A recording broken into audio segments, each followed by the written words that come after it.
Assalamualaikum warahmatullahi wabarakatuh. Alhamdulillah wassalatu wassalamu ala Rasulillah. Saudara dan saudariku, seislam, seiman, seperjuangan yang saya cintai karena Allah tabaraka wa ta'ala. Penting untuk kita pahami, penting untuk kita sadari bahwa dalam kehidupan berislam, dalam kehidupan beriman, kita diwajibkan oleh Allah tabaraka wa ta'ala untuk mengamalkan sebanyak mungkin ajaran Islam secara menyeluruh. Allah subhanahu wa ta'ala memerintahkan hal itu di dalam surah Al-Baqarah ayat 208. A'udzu billahi minasyaitonir rajim. Ya ayyuhalladzina amanu dukhulu fis silmi kaffah. Wahai sekalian orang yang beriman, masuklah kamu ke dalam Islam secara keseluruhan. Laksanakanlah ajaran Islam secara keseluruhan. Karena itu, dalam pengamalan ajaran Islam, kita wajib memahami kewajiban-kewajiban kita. Ajaran Islam ada yang bersifat akidah, ada yang bersifat ibadah, ada yang bersifat tazkiyah, pensucian hati, ada yang bersifat akhlak mulia, ada yang bersifat dakwah, dan seterusnya.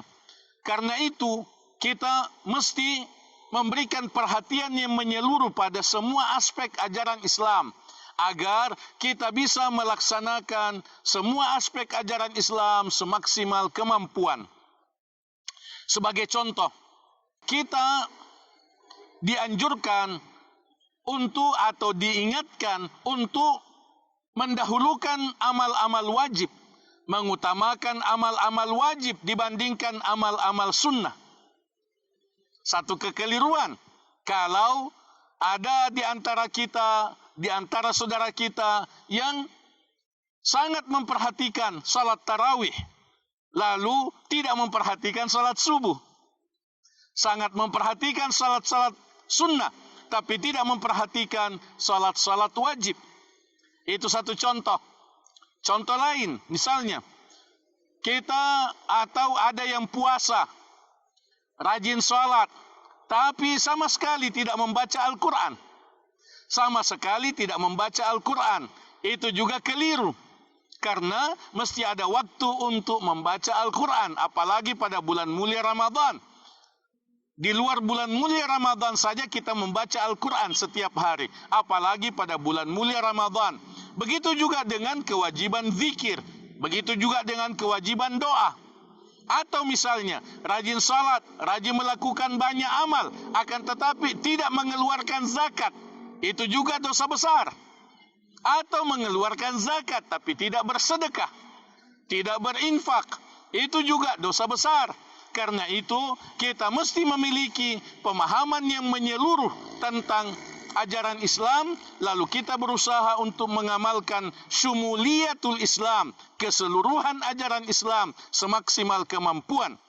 Allah subhanahu wa ta'ala memerintahkan kita untuk berikrar, berjanji dalam firman-Nya, "Qul inna salati wa nusuki wa mahyaya wa mamati lillahi rabbil alamin la syarikalah."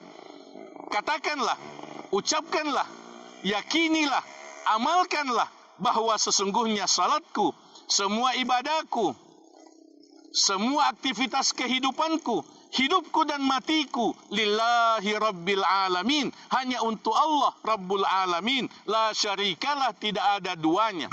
Karena itu semua amal yang kita kerjakan, kita niatkan ikhlas lillahi rabbil alamin.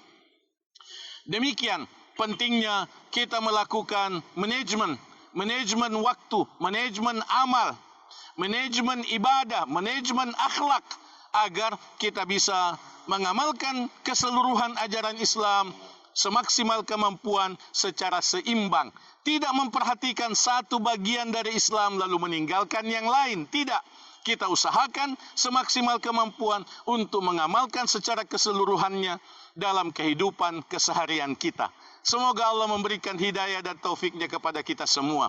Aqulu qouli hadza wa astaghfirullah li wa lakum. Wassalamualaikum warahmatullahi wabarakatuh.